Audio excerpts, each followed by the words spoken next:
First, I'd like to thank Professor Tabaqouli and colleagues at Toronto for this opportunity to share my current research on the sounds of Tehran. I'm delighted to be here virtually. I'm just sorry that I wasn't able to be in Toronto in person as originally planned. So today what I'm going to do is I'm going to introduce the Sonic Tehran project, stressing that this is very much still work in progress. And then I'm going to focus on two of my case studies. I'm going to be talking for about 50 minutes or so. And then hopefully there'll be time for Q&A and so on afterwards. So this project is about sonic resonances in the city of Tehran, their entanglement across time and space, and the reverberations that continue into the present day. It's about the intense materiality of sound that leaves its impression on spaces, bodies, and memories, at the same time appearing immaterial and intangible. It explores the centrality of sound to Tehran and the lives of its people, and seeks to resound those who have been unheard or silenced. And I'd like to start from silence and a very personal vignette. I'm sitting on the floor, sifting through a pile of old family photographs, including some from the early 20th century. They are mainly studio photos of family and friends. One in particular catches my attention. So if I could have the next slide, please. A group of men, 3 standing and 3 sitting, one holding a cane. Some gaze at the camera, others look off to the side as they pose in front of a screen in anticipation of the photographic moment. There is clearly a level of intimacy between these men, as one stands with his hand on another's shoulder, who in turn rests his hand on that of the man in front. They are in Qajar suits and hats, except for the one in the centre of the front row, who wears an abba and turban. He is in fact a Rosa Khan, a clerical preacher, prayer leader, and chanter of religious stories, and his black turban indicates his status as a Sayyid. The man's name is Mohammad Bagher Sultan al-Zakharin, and he is my great-grandfather. Those around him are his brothers and brothers-in-law, and they are in a studio in Tehran. The photograph was taken around 1904, shortly before he and his wife both died of cholera, leaving behind 3 sons aged under 5, including my grandfather. Sultan al-Zakharin looks out of the photograph at me, solemnly and silently from a distance of 120 years. I try to imagine the sounds of his life, including both everyday domestic sounds and of his work as a religious sound maker. Whilst we have photographs of Tehran from the mid-19th century and numerous accounts of travellers from within Iran and elsewhere, as well as later silent films, there are few sound recordings of the city before the mid-20th century. And so I asked myself what Tehran might have sounded like to Sultan al-Zakharin. How I wish that the photograph would come alive so that we might hear the sounds of the studio, the men talking and laughing, the photographer directing them how to stand and where to look, the tap of the cane on the floor, the sound of the camera. I decided to start my talk with this photograph because more than any of my earlier projects, this one has prompted me to think about the role of imagination in our research, particularly when dealing with aspects of history that may not be recorded in archives, and to explore sonic imaginaries of the past, which is what I'll mainly be talking about today. It has also turned into the most personal and autoethnographic of my projects. It probably isn't necessary for this audience to introduce the city of Tehran, but I didn't want to presume. So, Iran's largest and capital city is a vibrant metropolis of more than 8 million people, cradled in the foothills of the Alborz Mountains, and the country's political centre for over 200 years. During this time, Tehran has experienced exponential growth from a walled town of around 60,000 to one of the largest cities in the region. The period of Pahlavi rule from 1925 to 79 saw an extensive programme of urban renewal and expansion, including the destruction of historic buildings regarded as symbolising the regressive traditionalism of the preceding monarchs, the Rajahs, who had made Tehran their capital in 1796. Reza Shah Pahlavi envisioned a capital city fit for a nation that was modern, Western-facing and secular. From the 1920s, the dominant discourses promoted the idea of modernity as incompatible with traditional lifeways, and many aspects of the latter, including religion, were denigrated. The resulting tensions, which erupted, as we know, in the 1979 revolution, can still be felt, seen, and crucially heard in many areas of contemporary Iranian life. So my project, Sonic Tehran, and we can have the next slide, Bilal, please, thank you. Sonic Tehran lies at the intersection of ethnomusicology, sound studies, and urban studies, and explores the city through the lens of sound and a multi-sensory approach more broadly. Through oral testimonies, interviews, and conversations, as well as sonic diaries, sound walks, and sound maps, the project seeks to understand how the urban environment is remembered and imagined sonically, and to curate and weave together stories about sound in the city. I'm particularly interested in the relationship between sound, memory, and affect, drawing on Stephen Feld's idea of acoustemology, in other words, knowing the world through sound. But the project is also about the silences, the unsounded sounds, and those that remain unheard due to prohibition, enforced silencing, or erasure from the public ear. This has obvious gender dimensions, but also relates to marginalized groups more generally. And then there are the sounded histories of revolution, war, and protest that continue to reverberate in the present. I draw on Amanda Black and Andrea Bowman's concept of auditory scars as a way of thinking about the painful sounds of a nation's past that continue to resonate in the present. What are the auditory scars of Tehran, the sonic erasures, the traces that linger, carried within us from generation to generation, long after the acoustic echoes have faded? Sonic Tehran engages directly with the entanglement of sound and power and asks who controls the sonic environment, which sounds dominate public space, who has the power to be heard, and what are the sonic resistances? So I'll just say a few words about methodological challenges. Although I've been interested in the sounds of Tehran for more than 2 decades now and have gathered much data during this time, it wasn't until the summer of 2020 that I was able to start serious work on it, partly through a long overdue sabbatical and a research fellowship from the Leverhulme Trust in the UK. Unfortunately, this coincided both with COVID and with travel issues to Iran. The plan had been to go to Tehran to conduct interviews and make recordings, as I'd done previously, but since travel wasn't possible and with much uncertainty about when it would be, and with the funding clock ticking, I had to rethink the project. This had various implications. For a start, working remotely meant that the project became much more collaborative than planned, including the fortuitous but quite unintentional formation of an online network, which still exists. Exceptionally, due to COVID, I was allowed by the Leverhulme Trust to convert travel funds to pay for research assistance in Iran. Among other things, the network has led to joint publications, monthly meetings, podcasts, a soundwalk team, and also being able to connect members in Iran to international academic fora from which they are so often marginalized. And it goes without saying that the normalization of online meeting platforms since 2020 has played a central role in this. So due to these particular circumstances that I've described, the project took on a much stronger historical dimension than originally planned, including, for instance, a focus on the sounds of Tehran during World War II and during the 1980s Iran-Iraq War, which I refer to in the abstract for this talk and which I've conducted a lot of interviews about. But I won't be talking about specifically today. And through this, I've become particularly interested in the palimpsestic nature of historical sound spaces with their sonic archaeologies. In other words, the layers of sound that accrue over time. And just to mention 2 historic sound spaces that I'm looking at. Firstly, next slide, please, Bilal, thank you. Firstly, and I'll come back to this case study, but just give you an idea of 2 of these historic sound spaces. Firstly, the Qasr Museum and Gardens, built in 1807 as a royal summer palace that later fell into ruin and was rebuilt in the 1920s as Iran's first modern prison, and which is now a museum. As I say, I'll come back to Qasr in a moment. Another space that I've been looking at, next slide please, is the former red light district known as Elahé, which was burned down during the 1979 revolution, and the area transformed into a peaceful public park, Park Razi, that today belies its dark history.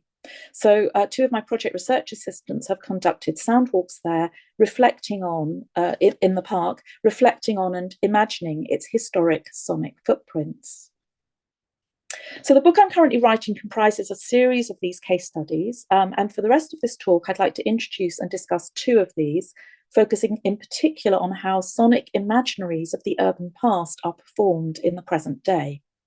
So first of all, the Sayyareh historical soundwalk, and secondly, the Qasr Museum and Gardens, which I'll come back to. So first, Sayyareh, and if we could have the next slide, please. So that's the Instagram page. Sayyareh is an app-based and cartographic soundwalk that narrates the story and reimagines the sounds of a particular area of central Tehran from the late 19th to mid-20th century, focused around a series of events and personalities. So Sayyar means traveller or wanderer in Persian, and the project was initiated by the Tehran-based noir theatre group led by actor, writer and filmmaker Minay Bozorgmer and actor and director Hadi Kamali Muqaddam. And the next slide shows a picture of Mina. Mina initially trained as an architect, and between 2000 and 2002, she studied theatre in Paris before returning to Iran in 2007. She had met Hadi in 2006, and together they created the Noir Theatre Group. Prior to COVID, their work focused on street theatre and participatory performance, often in unusual spaces. Mina and Hadi have interests in the interactions between people, cities, space, and mobilities, and had been talking about a historically situated project for several years, but a number of circumstances and creative imperatives came together to make the project possible, including, first of all, the need to find alternative ways of working during COVID. Secondly, their previous work in immersive and site-specific theatre performance. Third, the widespread use of smartphone technology in Iran since the mid-2010s. And also the space and time afforded by the pandemic due to the cancellation of their usual theatre work. And finally, the particular permit regime in Iran by which all live performances require permission from the Ministry of Culture and Islamic Guidance. Using app-based technology enabled Mina and Hadi to sidestep this, not least because Sayyareh occupies a liminal and ambiguous space between public and private domains, as I'll describe in a moment. So Mina and Hadi worked with a team to create a 1-hour audio file based on historical records, at times quoting directly from original documents such as letters and diaries, and narrated by actors from the perspective of people living at the time. The audio file can be listened to and downloaded from via the Sayyareh app, whilst following the walking route through the streets where the historic events took place. So it's GPS activated, so you have to be physically in the site to be able to use the sound file and listen to it. I'll show you the route in a moment. For each stage of the walk, the accompanying website hosts a wealth of information about the area and the individuals whose stories form the narrative of the walk, including images, sound files, and videos. So I'll just say that Sayyareh is part of a wider trend, a growing and somewhat nostalgia-laden interest in old Tehran Qadim, referring mainly to the Qajar and early Pahlavi periods, i.e. mainly up to the 1950s, but sometimes later. The rupture with the past caused by the 1979 revolution means that many younger Tehranis are keen to find out about a city that they have only experienced through memories of memories. This can be seen in a growing number of museums on different aspects of the city, websites and oral history projects, podcasts about Tehran and its history, and popular historical drama series set in old Tehran, some of them shot in a dedicated film set town, the Ghazali cinema town on the outskirts of Tehran, which has also become a tourist destination. And the next slide is some images from the Ghazali cinema town. Some of you may have visited. And the next slide is just a random Instagram page of many examples of people posting pictures of an old Tehran as part of this interest. I first became aware of Sayyareh in the summer of 2021 through Pantea, one of the Sonic Tehran research assistants who had done the walk. Due to the changing COVID situation, it wasn't until the following spring that we were able to arrange to do the walk with the Sonic Tehran Soundwalk team, a group that also carried out other walks, some of which I participated in remotely from London via WhatsApp. So on the 13th of March 2022, 5 members of the Soundwalk team gathered at the starting point of Sayyareh on Arbab Jamshid Street in central Tehran. And I joined via a complex setup involving me connecting to Pantea's phone via WhatsApp while simultaneously playing the audio file, which Mina had kindly sent me separately. As I say, the audio file, normally you have to be in situ to hear it, but she'd sent me the file separately, and I recorded the combination of sound and vision on my phone. And you'll see the result of this in a moment. You may not get to hear it because of our technology challenges, but we'll see what happens. Yeah, as I say, normally the audio is GPS activated, so you have to physically be in the location for it to work. But Mina generously shared the file with me so that I was able to experience it from a distance in this way. So the next slide is just showing where where the starting point of the walk is in relation to on a map of Google Map of Tehran. So it's in quite a historical part of the old part of the city, close to the Golistan Palace and so on. The next slide is from the Sayyareh website and shows the route of the walk that you follow while listening to the audio file. And the next slide has the names of the streets. Again, this is on the Sayyareh website, so it shows where you go and the names of the street. What I find interesting about Sayyareh is that, in contrast to much of the visually focused historical narrative, historical nostalgia, the soundwalk facilitates a deep multisensory engagement with the urban past. Sayyareh effectively turns the city into a performative space that is almost entirely mediated by sound. And indeed, the reason I became interested in it is the centrality of sound to its historical reimagining and the affective connection created between walker, the listening experience, and the sights of the city that they inhabit for a brief while. And I'll come back to this when I talk a little bit about audience or participant feedback and reception. So I'll try to describe Sayyareh to you. The audio file is structured as a series of stories, each focused on one location along the route that you can see on the screen, spanning the late 19th to and offering a window into significant historical figures and events in Iranian history, spanning the late 19th to mid-20th centuries. Through the walk and the audio, the traveller becomes immersed. So essentially, you download the app onto your phone, you activate the sound file, and you put your earphones in, and you walk along this route and listen to the audio file as you walk. So through the walk and the audio, the traveller becomes immersed in these stories and the events that took place in these very same streets, providing participants with an intimate and affective connection to the urban past through sound. We hear the reconstructed and sometimes original voices of those who occupied these spaces, some of the sounds they would have heard, and a musical underscore. In addition to the audio file for each stage of the walk, the website provides additional information on the characters and events. So among the stories, I'll just give you an idea of some of the stories we experienced. There isn't time to talk about all of them. I'm just going to focus on one in a moment. So among the stories we experienced, the walking route passes a well-known coffee shop frequented by actors in the 1950s and 60s, and we are invited to enter and listen to the reimagined or reconstructed sounds. We are also introduced to Arbab Jamshid, who lived from 1850 to 1932, a merchant, landowner, and philanthropist who lived in the area and after whom the main street is named.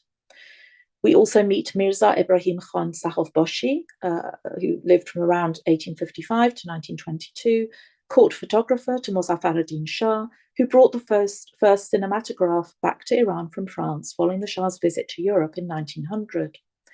Ibrahim Khan ran an antiques shop on Lalezar Avenue, which is located close to the Sayyareh route, at the back of which he would host film screenings.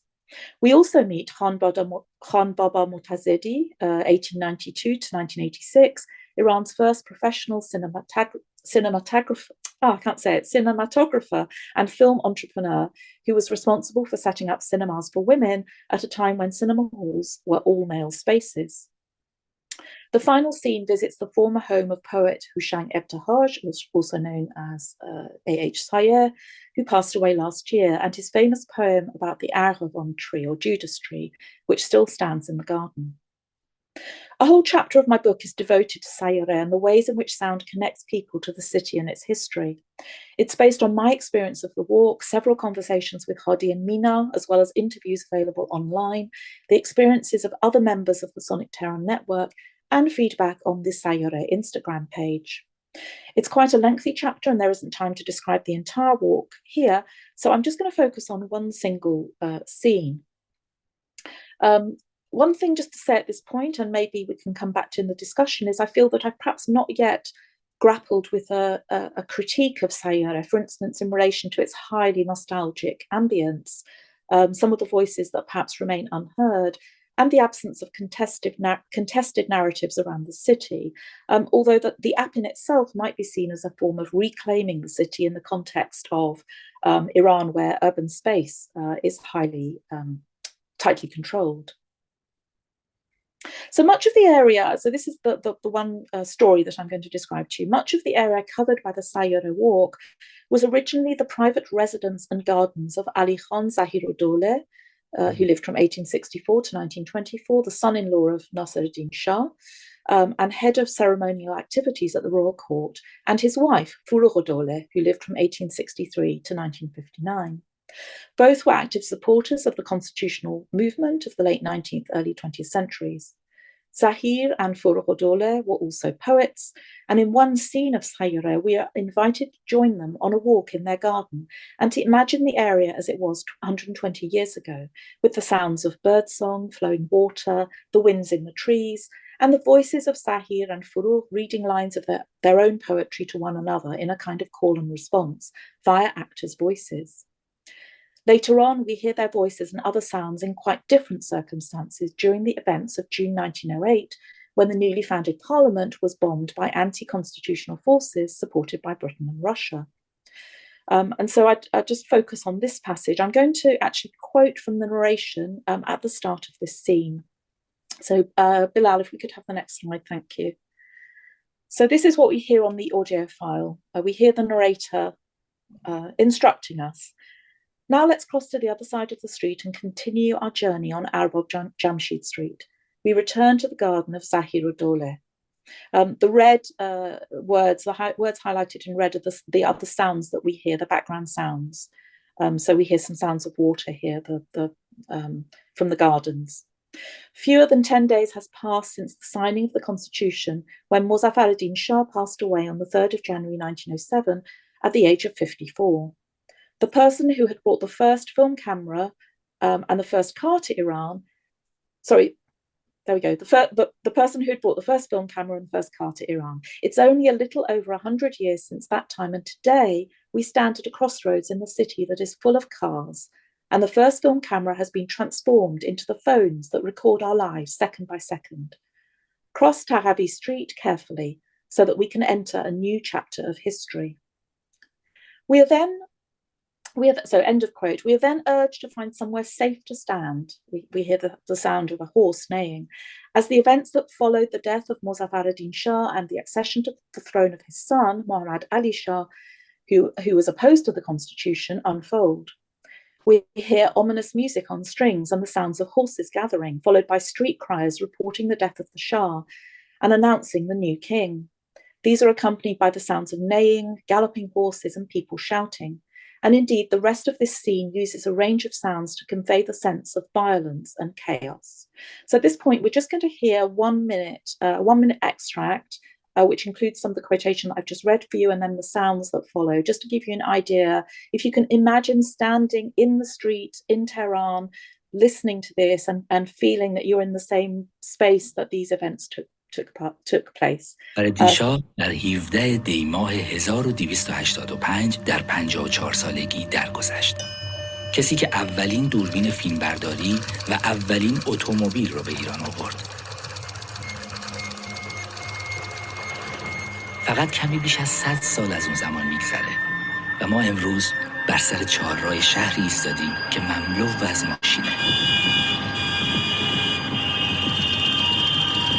اولین دوربین فیلمبرداری هم تبدیل شد به گوشی‌هایی که در دستان ما لحظه به لحظه زندگی رو ثبت می‌کنن.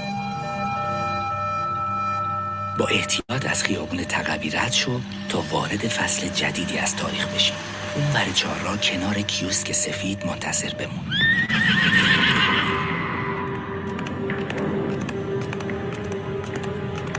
مظفرالدین شاه شاه ایران درگذشت. مظفرالدین شاه شاه ایران درگذشت. محمد علی شاه به عنوان جانشین شاه بر تخت نشست. بر تخت نشست.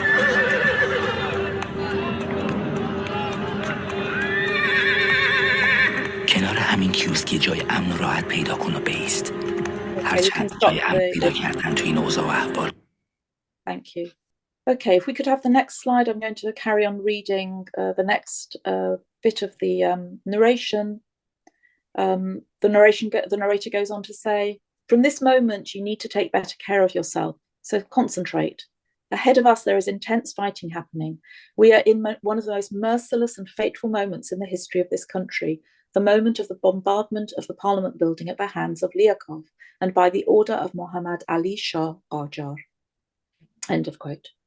There then follows a series of exchanges between Zahiruddoleh and Furuhuddoleh that mirrors the earlier call and response poetry, but this time the words spoken are extracts from telegrams sent between the city of Rasht, where Zahir was governor at the time, and Furuh in Tehran, and taken from a book about Zahiruddoleh by historian Iraja Afshar.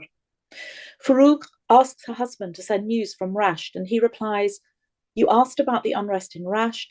It's the same here as everywhere. Until Tehran becomes calm, nowhere in Iran will be calm." Throughout this passage, the listener or walker is assailed with the sounds of shelling, gunshots, tolling bells, crowds of people running and shouting, the hooves and neighing of horses, and so on. There is a particularly long passage of almost 30 seconds here where, if you close your eyes, you can really imagine that you're there.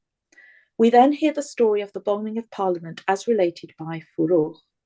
If we could have the next slide, please, Bilal. I'll just read this and then hopefully we can watch the video if it works. So Furuh says, these are from the original text that she wrote. "The Shah ordered the bombing of Parliament and the mosque. Suddenly the city was thrown into chaos. 12 or 13 cannons went towards the Parliament. Anyone they saw on the way, they would take and kill. Those who escaped and those who could escaped, and those who couldn't were killed or buried in the rubble. Many of those in the Sepah Salar mosque were killed. It's still not clear who and how many." So what I wanted to show you, and I think you will see the visual, but the sound seems to be playing up, is essentially the walk as filmed from London on my camera of my WhatsApp connection to Pantea's phone whilst listening to the audio file. So it's a slightly complex setup.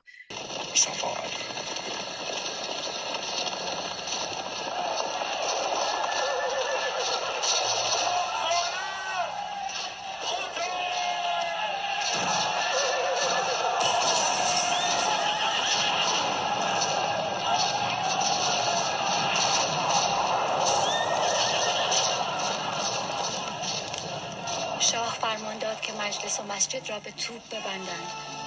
یک مرتبه شهر به هم خورد. 12-13 عراب توپ رفت رو به مجلس. غلام‌های امیر، فوج سیداخوری، سرباز، قزاق‌ها. دیگر چه عرض کنم که چه کردند؟ خودتان می‌دانید دزد پی بازار آشفته می‌گردد.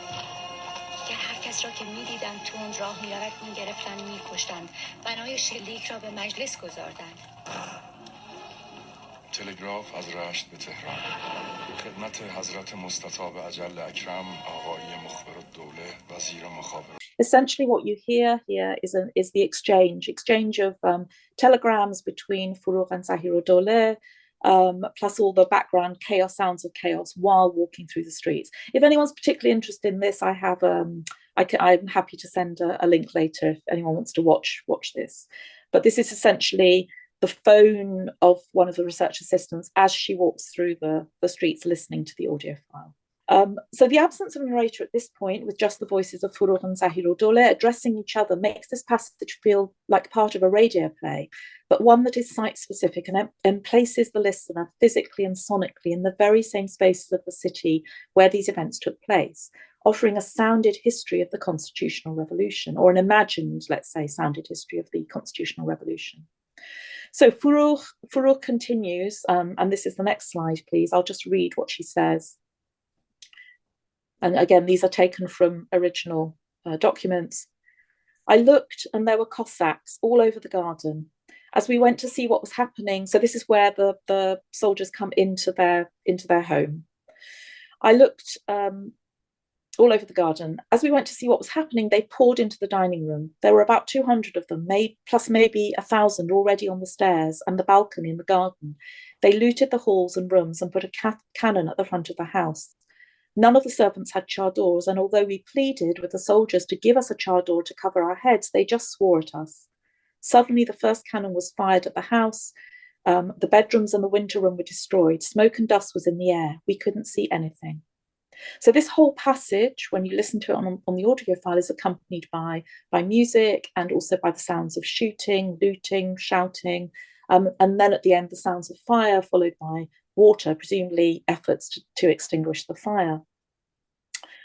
There is a gender dimension to this, which I'll just mention briefly. Some of you may be aware of, as well as her involvement with constitutionalists. Furugh-Dole was also active in the nascent women's movement and was a pioneer in attending and even giving lectures at the Okhavat Sufi Society without covering her hair, which was very unusual at the time. The Sayyareh website includes a picture of her and her two daughters dressed in Sufi clothing. It's significant that this passage relating the history of such a crucial moment in Iranian history is narrated from the perspective of a woman, albeit a member of royalty.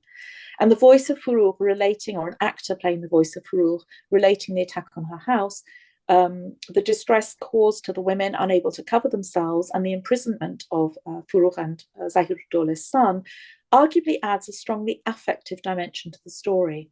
And I've actually written quite a lot in my chapter about the sounds of different voices in Sayyareh, but I don't have time to discuss this further now.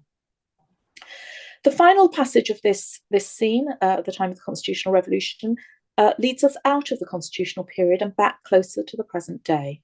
So this is the next slide, please. The constitutional movement continued for a few years after the bombing of Parliament, but ultimately, sorry, this is the narrator reading, yeah. But ultimately, with the arrival of World War I to Iran and with internal wars, famine, and illness, the constitutional movement gradually faded away, but it made a path in history for us that still continues.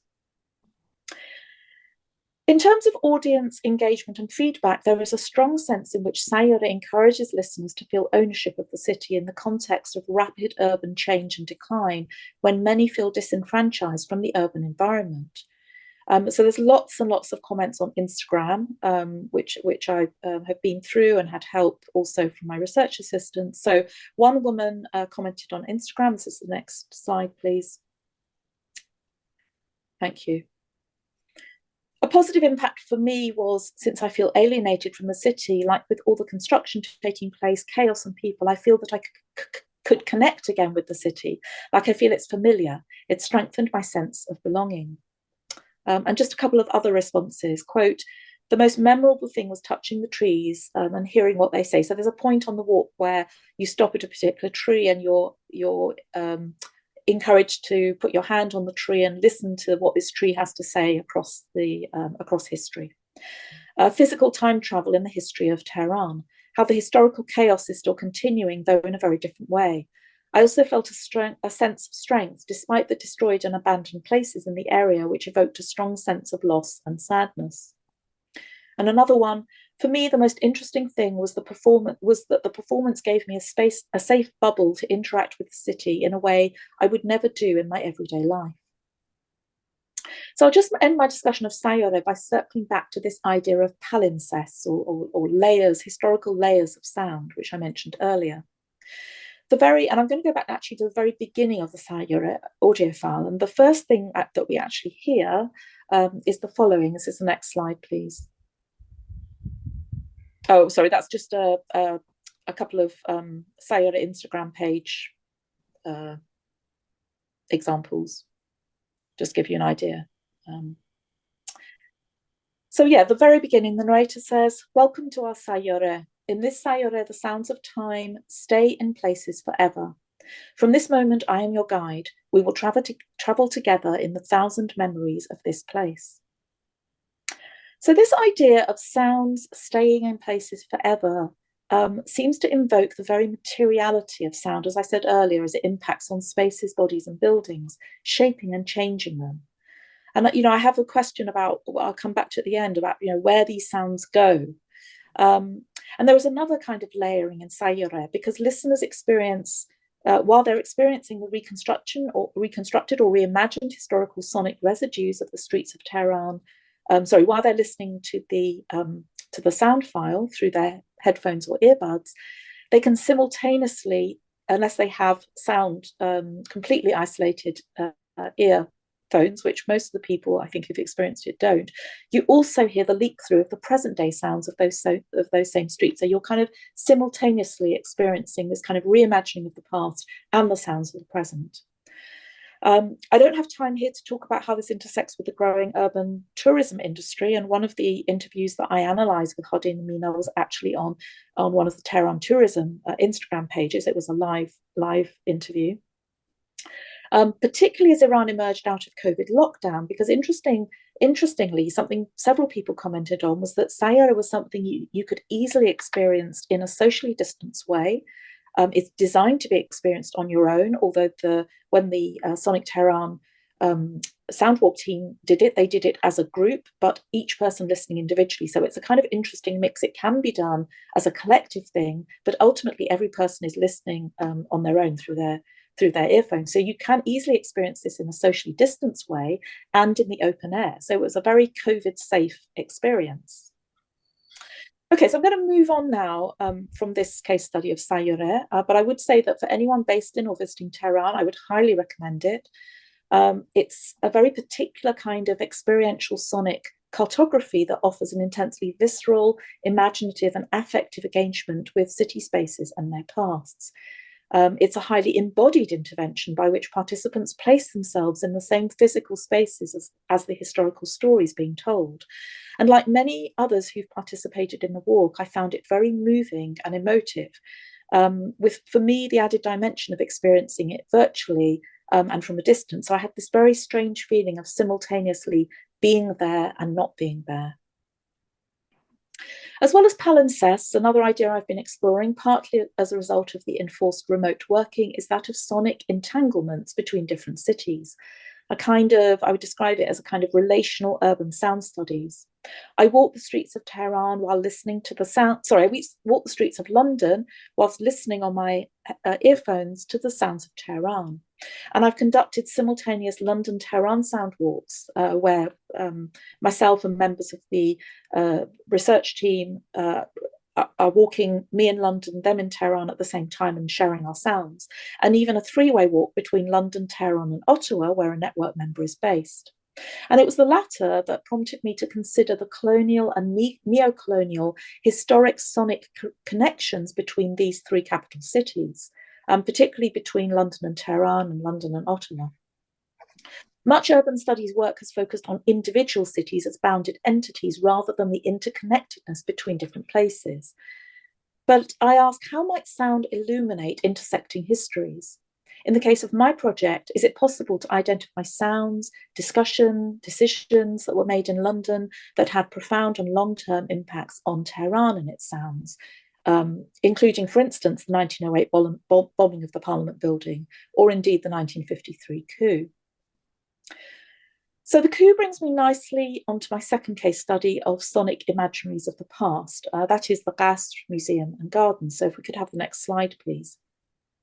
As I said earlier, Qasr started life as a royal summer palace built in 1807 by the Qajar king Fath Ali Shah, soon after Tehran became capital. The palace later fell into disuse, and after Reza Shah Pahlavi came to power in the 1920s, and as part of growing state security at that time, a new building opened in 1929 as Iran's first modern prison. The architect was the Russian Nikolai Markov, who lived from 1883 to 1957, who also designed many other public buildings in Tehran at that time. And you can see some of the reconstructed cells in the museum there, but also the main entrance. That was a visit I went in 2015. That's when those photos were taken. According to Zohreh Soltani, who has written about the reconstruction of Qasr, the prison, quote, this is the next slide. Oh, sorry, that's just a map to show you where the museum is in relation to Tehran. And then the next slide. Qasr became a symbol of the modern penitentiary system in Iran and gained an important position in the collective memory of the city, end of quote. And we can see this recorded in poetry, novels, and other writings. Although it wasn't specifically a political prison, Qasr became infamous as a place where political prisoners opposed to the Shah were detained. Qasr continued to serve as a prison until the early 2000s, and it was later renovated and the site reopened as a museum and park in 2012. So I visited Qasr in the summer of 2015 at a time when the museum was hosting an exhibition on old Tehran, including an outdoor evening festival with music, old-style theatrical performances and food stalls. All of this heavily laden with the nostalgia that I mentioned earlier. The exhibition includes elements of sound, included both elements of sound, both actual and latent, what I might call unsounded sound from historical. Actually, we can have the next slide. There's some pictures of the museum. From historical voice recordings of royalty and other public and political figures that visitors could listen to via hanging earpieces, you can see there in the top left, to artifacts such as an old gramophone and an area of the museum where visitors could dress in Qajar costume and have their photographs taken.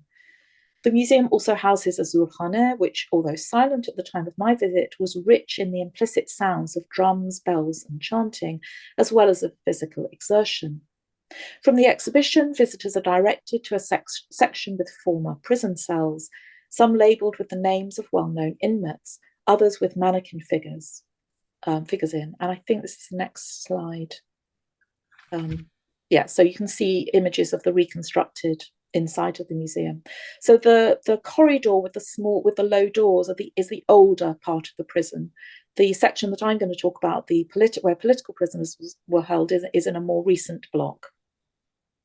That's my next sentence. Across the exercise yard, there is a separate block which previously housed political prisoners. At the time of my visit, there was something about the atmosphere of the museum that seemed to generate a sense of awed silence and quiet as visitors moved around, taking in the enormity of what they were witnessing, occasionally communicating in whispers as they peered into cells and walked the prison corridors like ghosts from the future. This quiet and reverent ambience meant that I was ill prepared for the onslaught of sound that erupted as I turned into the former visiting area. So if we could have the next slide, please. So this is the visiting area. It's a photo. It's a narrow corridor separating prisoners behind bars on one side and visitors behind another set of bars on the other side. And essentially the way that visitors communicated with inmates was to shout across this divide. And what the museum has done is they've created a sound file, a sort of soundtrack that has been reconstructed and broadcast through speakers. And it's just this chaotic cacophony. You hear this very disturbing and chaotic sounds of people desperately trying to communicate across the divide. So I have a very short video of this, but it wasn't working earlier. So instead, what I'm going to attempt to do is to play this. You have the image there. You can just imagine people walking quietly, nobody saying anything, just wrapped in their own thoughts, walking up and down this short corridor, which is where the guards would have gone up and down originally. And if this audio works, then we will hear the sound file. Otherwise, you just have to imagine people, family members, a lot of anxious voices shouting across this divide, desperately trying to communicate. So, Bill, fingers crossed, let's see what happens.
It was a very, very disturbing sound experience. And I could tell, oh, well, I'm going to go on and talk about it.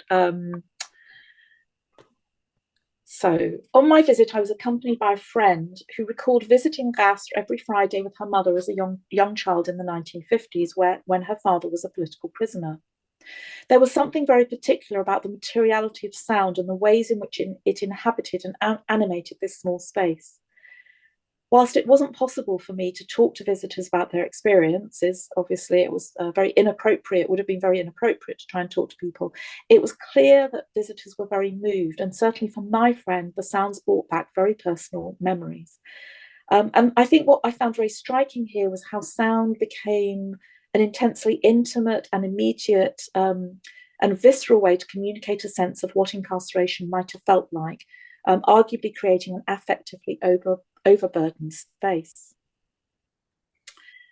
We emerged from the museum building slightly dazed and into the open air grounds where the evening entertainment was in full swing. If you could have the next slide, please. With food stalls, blaring music, and people enjoying performances of old style music theatre like Ruhozi and slapstick on a temporary stage. It almost had a carnival feel. The sonic disjuncture with the sounds we just left behind, with this kind of carnival feel, left me feeling quite disoriented and unsettled.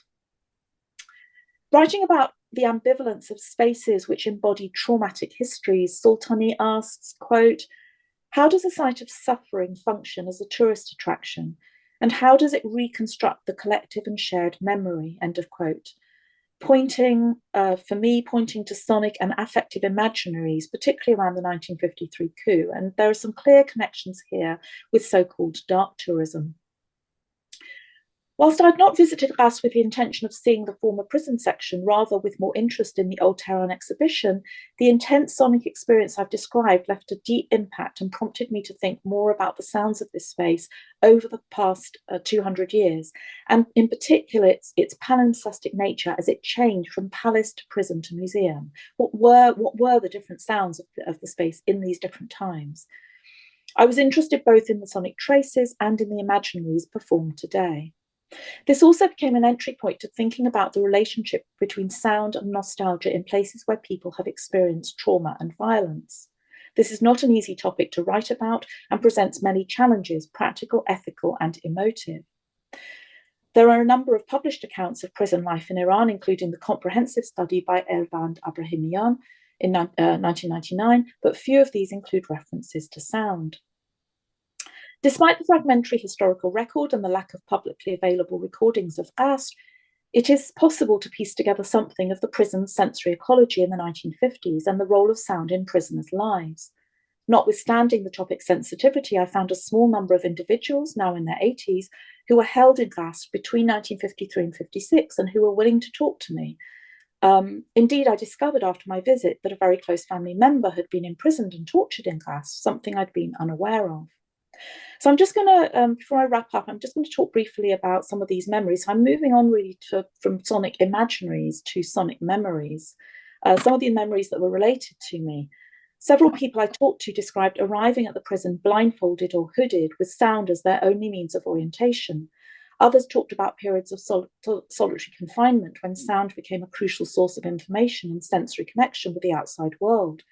Prisons are widely recognised as noisy places, slamming doors at all hours, shouting guards and prisoners, and so on.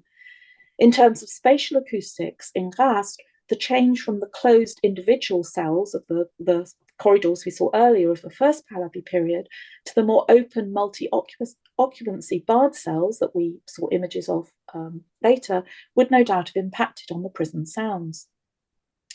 Writing about the sounds of prisons, Tom Rice has noted, this is the next slide please, Tom Rice has noted that prisoners are in many ways, quote, a captive audience to the sonic environment in which they are held. They are subjected to a variety of sounds that they have limited capacity to avoid or control.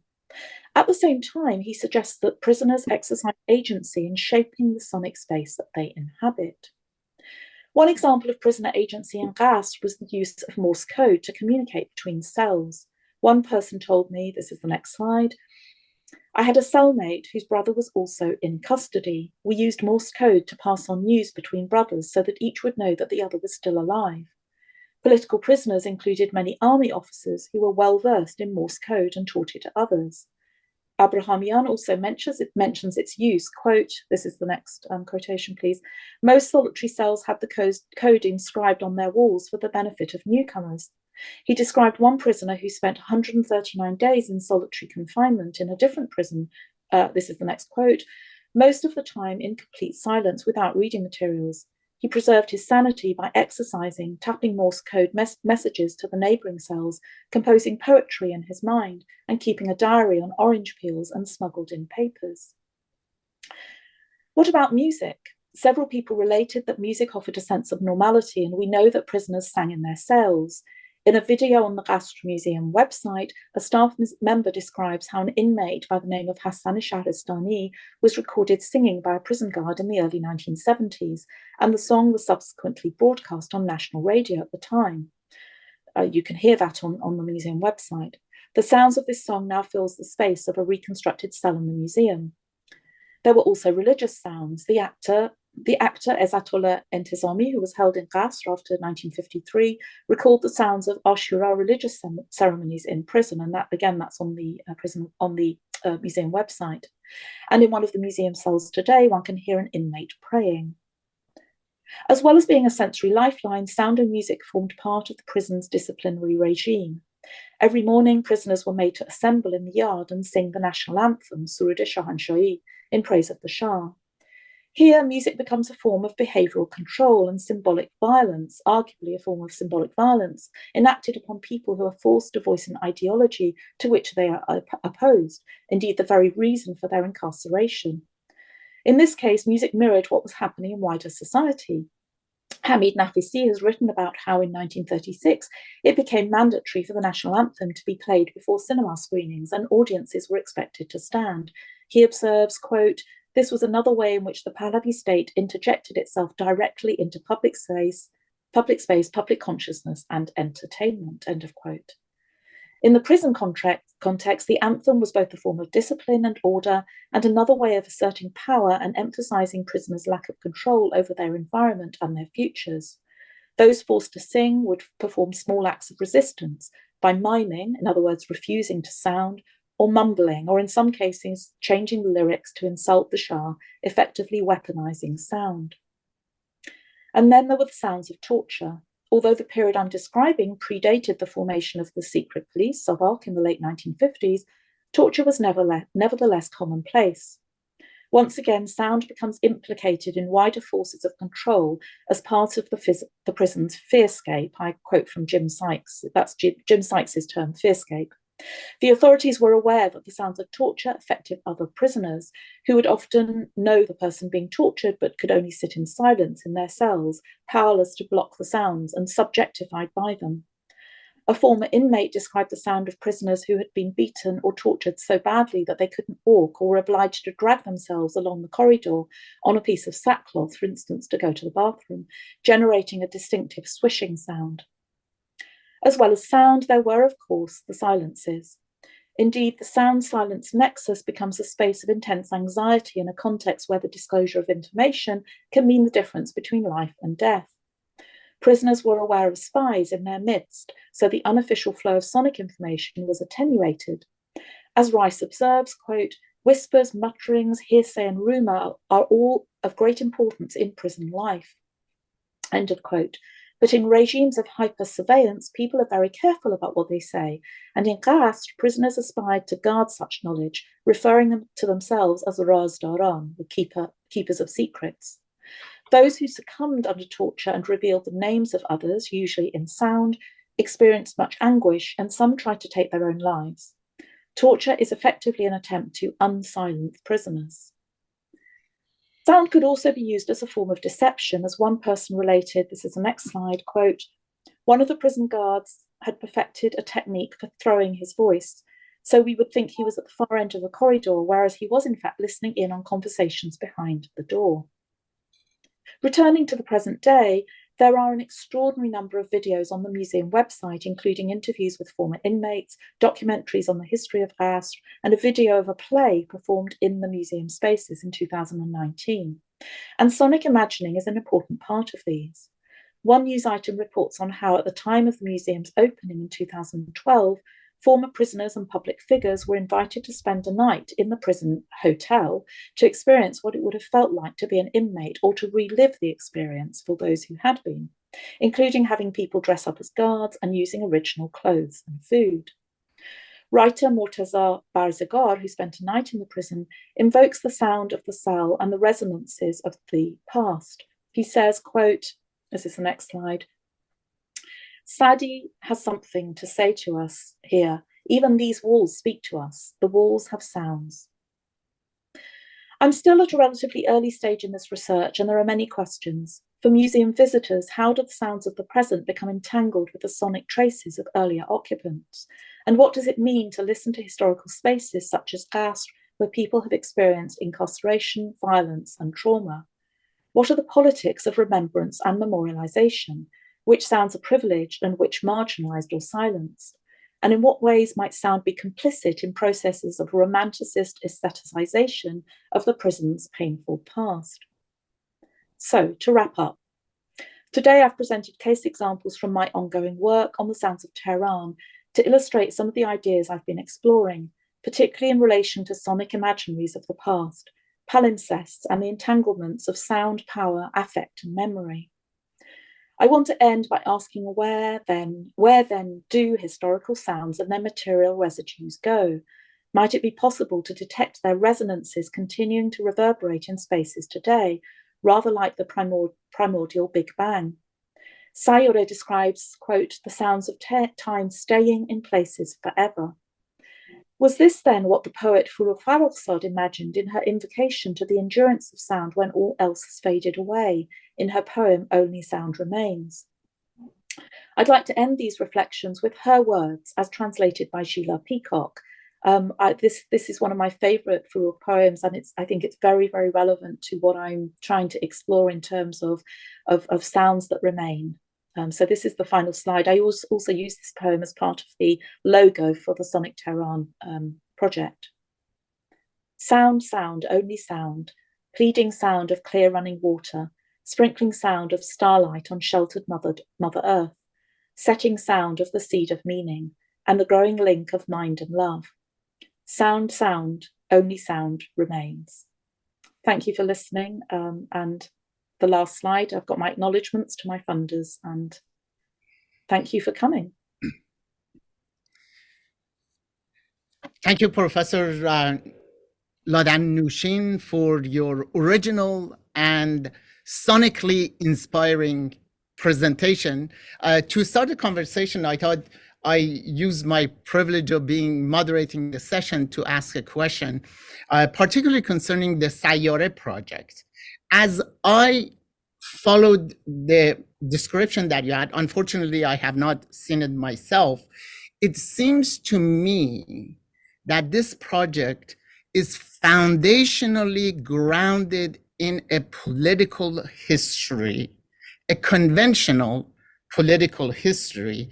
And I am wondering if the project or your own project could have a sonic epistemology and a sonic historiography. That is, rather than recounting the political history, grounding it on the changing sounds of Tehran, and through that, tell a different story than the conventional political history. So in a sense, would it be possible to have a sonic epistemology that produces a sonic historiography that is different from the conventional political history?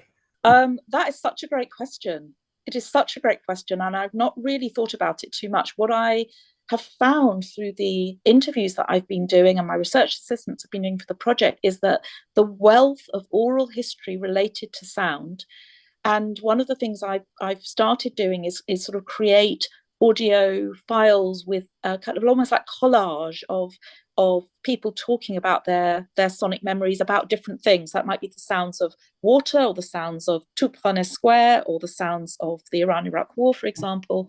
But I honestly hadn't thought about what you're describing might look or sound like, because you're right. I mean, it's a narrative they've chosen.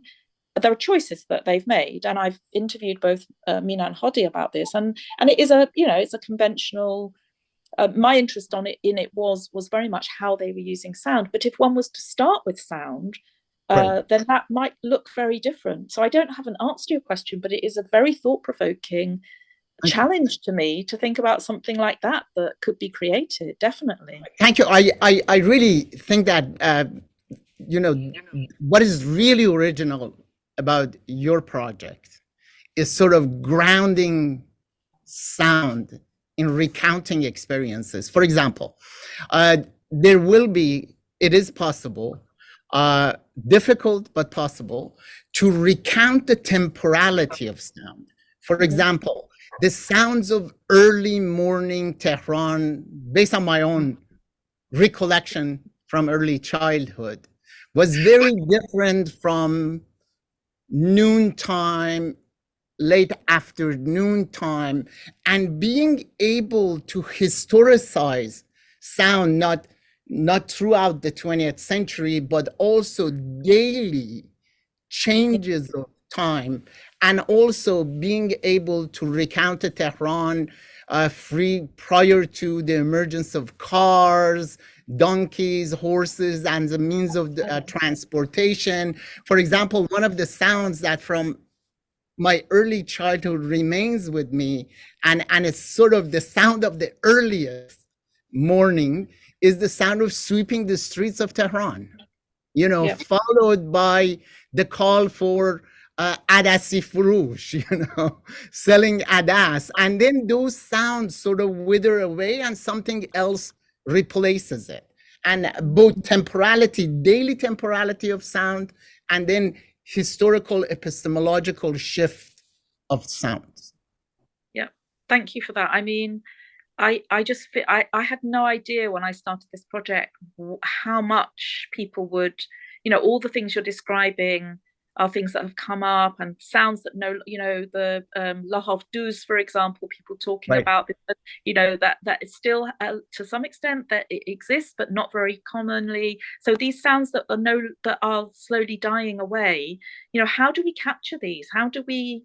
I think there's just so much work to be done. We probably need several projects on the sounds of Tehran. I'm not sure that I have enough time in my lifetime actually but absolutely, you've really highlighted the challenge of I feel like I've kind of opened up this Pandora's box, and there's so much. I was surprised myself at how many memories people would bring, and what I also found very interesting was that although I was asking about sound, particularly for me, this is a particular interest of older generations who remember, the sounds of the 40s, 50s, and so on, was the other things that sound then prompted them to talk about. So I started off focusing on sound, but there's a wealth of other oral history material that is coming out of these interviews. So I'm going off a slight tangent, but yes, these are all thank you so much for that.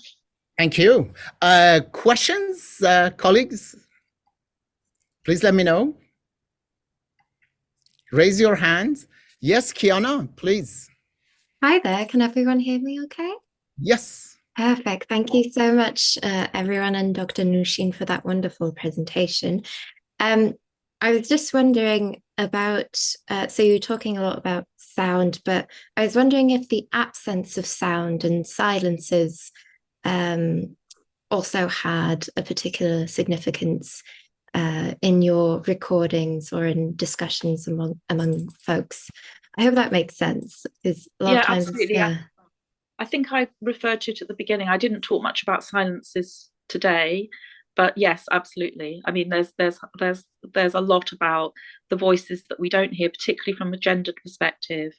I mentioned the Park Razi soundwalk, which is this very peaceful, quiet park that is built on the site of an area that would have been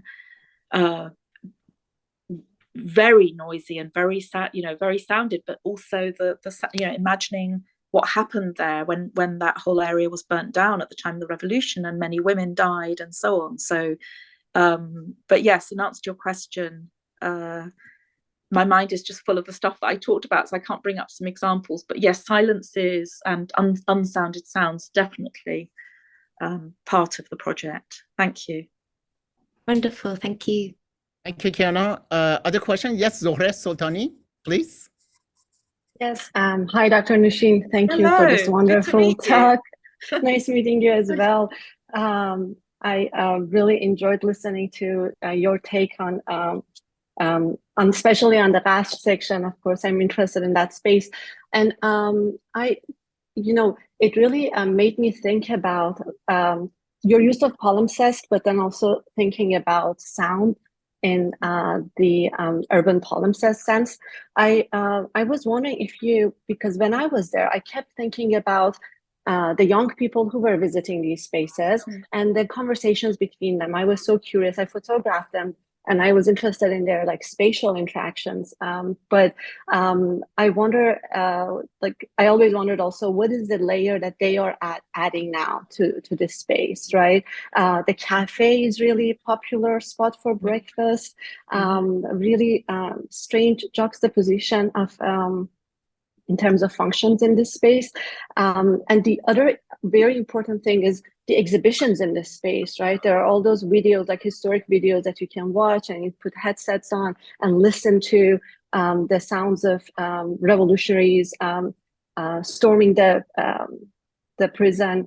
Yes. And I was wondering if you could tell us a little bit about this, the more recent layer of sound that is added. Yeah, I mean, my visit was 8 years ago now, so I recently asked one of my research, and that was my last trip to Iran. So one of my research assistants who's helping me in Tehran, she visited recently because I wanted to know what was happening now. And she filmed a lot of videos for me. She talked to some of the museum staff, and I haven't yet had time to process those videos, but from the ones that I skimmed very quickly skimmed through, it seemed to me that from a physical point of view, not much had changed. The exhibition's still there. When I went, they told us it was a temporary exhibition for the summer with the outdoor festival, but I think it was probably so popular that I don't know for sure that they kept it there. But yeah, it's a very good question with the younger people. I mean, I find the gathering of this kind of information quite difficult in the sense that, when people it can be intrusive, particularly in this kind of space where people are perhaps wrapped up in particular thoughts and so on, to go up and talk to people. Although I think Amaron, who visited for me, I think she did talk to some visitors as well. I never feel quite brave enough to kind of go up and start talking to people about it. But it would be a really fascinating thing to just to see how different generations. I mean, I visited with my sister-in-law and another family relative who got into a big discussion about whether the Shah's prisons were worse or the present day, for example, and they were coming at it from very much a kind of generation of pre-revolution, older women from before the revolution, and it's just really interesting to know how young people are conceptualizing this. And so I don't have an answer because I don't know if they have. I mean, with Sayyareh it was a bit easier because they had the Instagram page and you could see people's comments. Whether I'm not sure. I need to look again. So the museum website is amazing, and it has all those videos of the releasing of prisoners after the revolution and so on. So many videos there. I've actually recently had difficulty accessing it because my university laptop doesn't let me access websites in Iran. So that I don't, and at first I thought there was something wrong with the website, but then I discovered that a whole bunch of other websites in Iran I wasn't able to access. So I need to try and find a way to get back on that. But lots and lots of videos that are also on Apparat that you can access. The play that was performed, for example.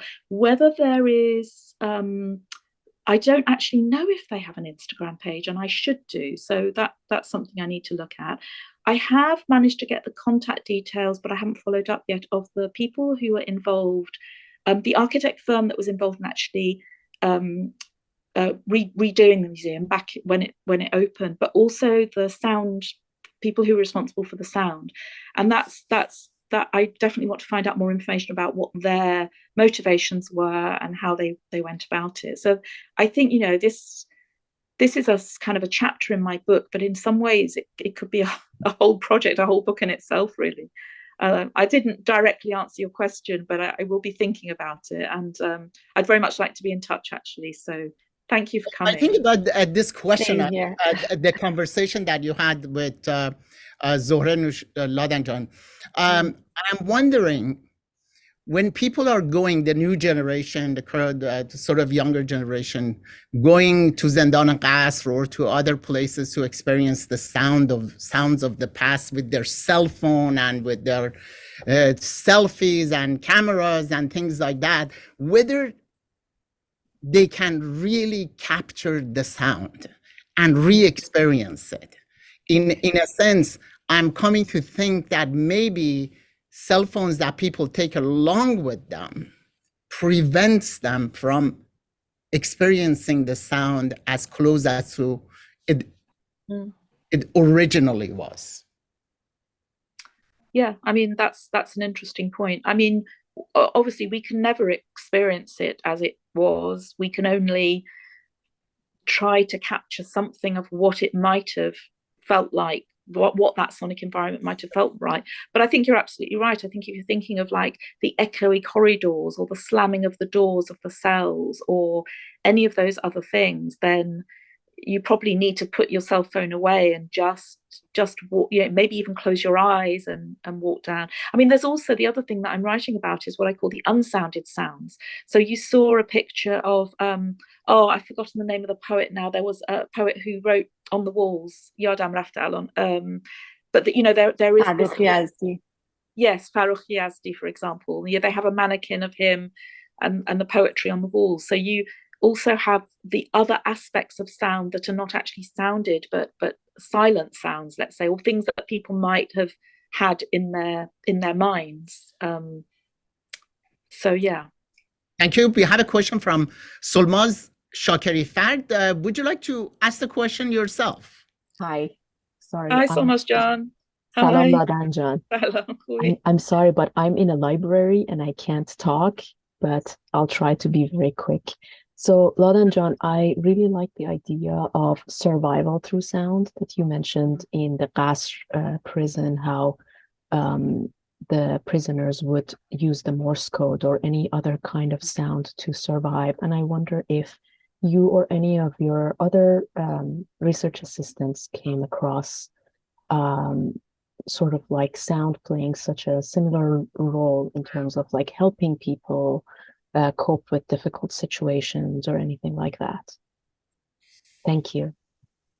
Oh, thank you. Thanks for that question. I mean, I think generally music often can play that role. I think we probably all of us can think of many occasions where music helps in stressful circumstances. Specifically, you mean from a like in a political context specifically, or yeah, perhaps.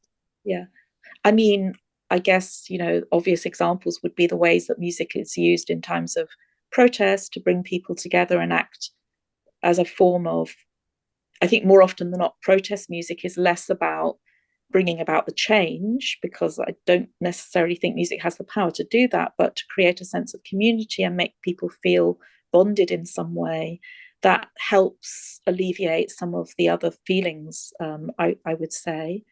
So yes, certainly music and sound become forms of agency in many different cases one can think of, particularly from a gender point of view. You know, making one's voice heard is itself a symbolic thing, right? And so it's, I think my answer to your question is yes. I don't have loads of examples that immediately spring to mind other than the ones that I've just said, but I think it's a very good question, and I think it is a testimony to music's power in many ways. And I think what I always find fascinating is how power can be used to control people, but it can also be used like as a double thing, right? And you can see it very clearly in Qasr, where sound and music well, sound, well, and music, yeah, because of the surud or iná. It can be used as a form of discipline and control, but it can also be used to resist that discipline and control. Thank you. Very good. Any other questions? Hi, Laudan. Thank you for this great presentation. In your presentation, specifically about Qasr prison, remind me my own experience, because I went there with some of my friends, and I do remember we accidentally actually get through that place because nobody was there to ask us any ticket or something. And when we entered them, we started to, for instance, whisper together and check what it looked like, what was for the prisoners there.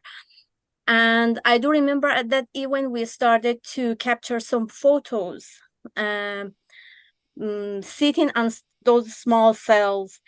And the experience was captivating, was something, because we tried to do something similar to that experience. And during your presentation, I actually understand what actually you are aiming to do, digging through the history. And I think that the experience of people from certain age is different, because once again, I went there with my mother and her experience was quite different with mine.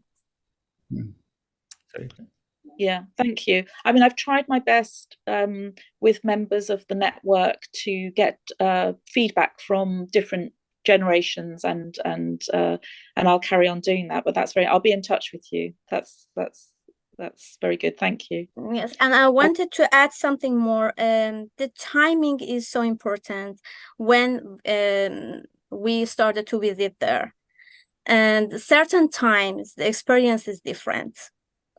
For instance, I was thinking, if I go there right now after those things that we experienced during last year, I think again the experience would be so different.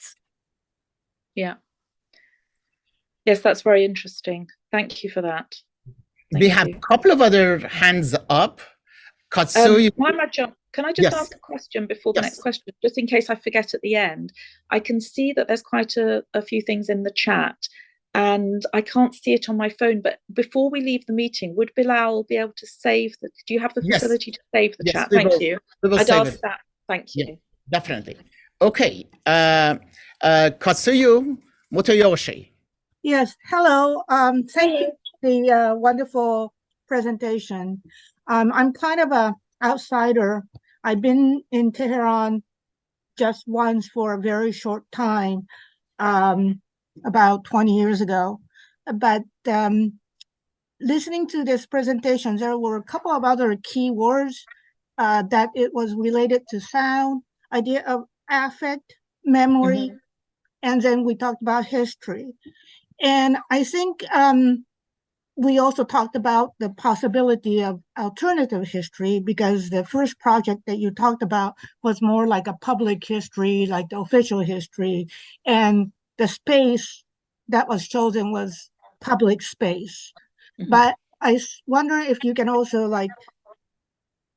look into people's household, private space, and then the invoking of memory, and also trying to sort of distinguish these different kind of sound as noise, music, sound, human voice.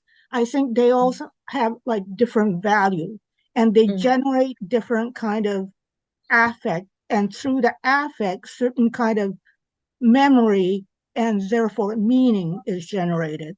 And I think the history can be reconstructed from that affective kind of history, and from this kind of other kind of memory, the other history, more like a private, hidden kind of history that's not in the public records. And I think that would be very interesting if you can kind of go into and interview people, like the professor's memory of when he was a boy, what he yeah, absolutely. Yeah. So, I mean, I've only obviously just given a couple of case examples from part of the project. I mean, the wider project has included, we've interviewed probably about 70 people so far, and very much of that is memories. And we've interviewed about memories both of public space, but also domestic, memories of domestic spaces, particularly older. I was very keen to reach older people. So the research assistants on the project have been interviewing older members of their families, so, you know, grandparents and aunts and uncles and so on. So it's a kind of a mixture. The project at the moment is a mixture. Some of it's about public space, some of it's very much about experiences of private space, some of it's kind of more kind of liminal. And obviously so noise, I think, is a tricky concept because, you know, what's noise to one person is not noise to another. So I don't necessarily use that concept particularly, but we're definitely looking at, you know, there's a whole section of my book which is about voice as a separate thing. So thinking about the sounds of different accents in Tehran, for example, different languages, also gendered aspects of voice in the public space. So you're absolutely right. You know, there's voice, there's the sounds of domestic spaces, or the noises, the sounds that transcend. So Professor Tabakoli talking about, you know, waking and hearing the sounds of the street sweeper, for example, or the person Adasi seller. So obviously there are sounds that also transcend these divisions between public and private as well. But thank you very much. Yeah, I have a large collection now of interviews which seem only to scratch the surface in a way, but probably have enough to keep me going for a very long time, just analysing these interviews themselves. Thank you. I think what I would have liked to have done with the project is to have accessed a larger demographic of people, to get different, you know, both from a sort of class point of view and different parts of Tehran. That's quite challenging when you're working from a distance. And the question is, you know, how many people do you talk to? You could potentially talk to thousands or millions of people. So, but thank you. Yes. Professor Nooshin, we have a couple of more questions. Just one more thing. Have you had a chance to interview somebody who is visually impaired? No, I haven't, but it's something I've been not so much visually impaired. With something we have talked about in the group. There's a park in Tehran, the Abrisham Park, which is actually for hearing impaired people. That's what it was designed for. And that is actually one of the case examples I'm looking at. So I'm very much also thinking about accessibility and visual impaired and hearing impaired. But I haven't, as I say, I think that I didn't anticipate how much this project would open up. And, you know, my intention is very much for that, to look at that as well, amongst everything else. So thank you. Thank you. Thank you very much. Azar Nafisi, please. First of all, for a very interesting session of today, I have an English, because English is not my first language. I'm following you from Italy.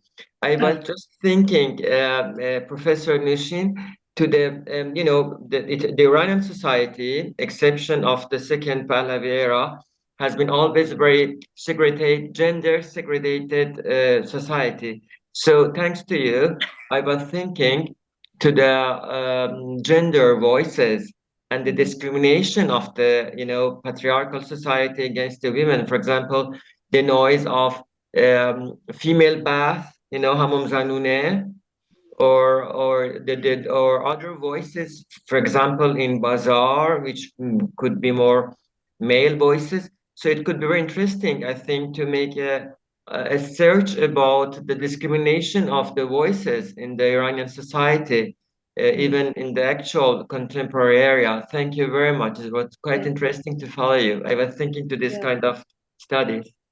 Thank you. Thank you very much for that. Yes, the project as a whole has a strong focus on gender questions. And in fact, the Sonic Tehran Network, we meet monthly, and we recently had a whole discussion on whether Tehran was a sonically gendered city. You know, is it a sonically a male gendered city or not. And we actually had a kind of discussion and debate on this, which was quite interesting. But of course, yes, that's very interesting. I mean, I made lots of recordings, for example, my last trip to Iran, of the women's carriages in the metro, for example, you know, and you have all the sellers selling their wares, and thinking about those spaces where those very female spaces. So yes, the bathhouses, the salomuni, you know, there are many spaces where obviously are gendered from a female point of view, and how does that relate to the broader public sphere? And of course, the events of last year were very, very relevant to this, because it's very much about bringing the female voice more into the public space. So yes, thank you very much. Very good. Mohammad Hassan Ali, you had a question earlier and your hand was up for a long time. Are you still willing to answer the question? Yes, please. Thank you, sir, for the opportunity. I have no question, but simple compliments, Nooshin ma'am. I'm really grateful to you and happy, truly splendid, and great, especially for me, great opportunity, your listening words, sounds. That topic is very wonderful for me. Inshallah, I attend the conference so late, so I did not understand before sounds. But I'm listening to your words, so understand and get it. Thank you so much. I will attend to next session, inshallah. Thank you so much. One more question. Esther, please. Thank you very much, Professor, and thank you very much, Professor Dr. Nooshin. I was wondering about the mediated nature of your historical material, and whether Tehran poses like other kinds of issues in connection with this mediatedness. Could you elaborate on that? Do you mean specifically in relation to the Sayyareh soundwalk, or more generally? More generally, you can elaborate on that as well. Yeah. I mean, wow. I mean, that's a very broad question. And yes, of course. So one of my chapters, for example, is on representations of the sounds of the city in cinema, for example. I mean, there are many, many mediated forms of kind of imaginings and reconstructions and various other kind of iterations of Tehran and its sound in music videos, in cinema, on social media now, in many ways. So that is obviously a vast topic. Did you say, was there something particular about Tehran from a mediated point yes, if you could tell us some examples whether Tehran poses like a specific kind of mediatedness, like I don't know whether there exists anything like that, but I mean, that's a really great question. I found it quite a difficult question to answer, whether there's something particular about Tehran. I mean, maybe because so many of us are studying it from outside, we kind of depend very much on mediated experiences within Tehran itself. I'm not sure whether it's necessarily that different from any other large city in terms of people's mediated experiences with it. But I will certainly thank you for the question, and I need to go away and write down all these really great questions for things to think about. Thank you. Thank you, Esther, and thank you, Professor Laudan Nooshin, for your really inspiring and original presentation. We look forward to the publication of the book, and I think the direction that you are going really enables us to rethink some of the sort of assumptions about Iranian history. For example, Asya asked the question about Bazar being segregated. When you focus on the sound, you will see that Bazar actually, yes, many of the shopkeepers were male, but a lot of customers were women, and thus you would not have a gender segregated space. And that will enable one to recount, and sort of maybe one part of the bazaar may have been gender segregated, not all parts of it. So by grounding sound as the foundation and the epistemology of historicizing, I think we can rethink much of modern Iranian history and even earlier, if possible. I mean, if I may, I know we're almost out of time, but could I just add something there, which was that actually about 6 months ago, one of the research assistants did an amazing recording around half an hour walking around Tajrish market. And what was really interesting was the voices. So you could hear all the voices, and it was just before Eid, so there was a lot of music and things happening.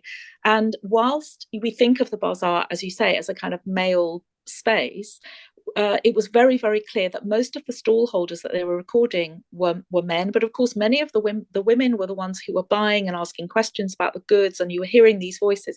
So it made me think very much about the kind of the sounds of economic transactions and the gendered dimensions of the economy in terms of the bazaar and so on. So just to kind of follow up on that. I think the same can be a Meidun Sabzi, is an area that again is viewed as male exclusive, but actually my own experience of it is largely female, and with a lot of female shopkeepers in Tehran of early 60s. So by focusing on the sound, we can, and exchanges that take place, we can really reimagine history and move away from some of the stereotypical conceptions of political history. Yeah. Thank you. And thank you for having me. Thank you. Inspiring. Keep up the good work. And next time, please do visit Toronto. We were looking forward to seeing you in Toronto. I'll try next time. All right.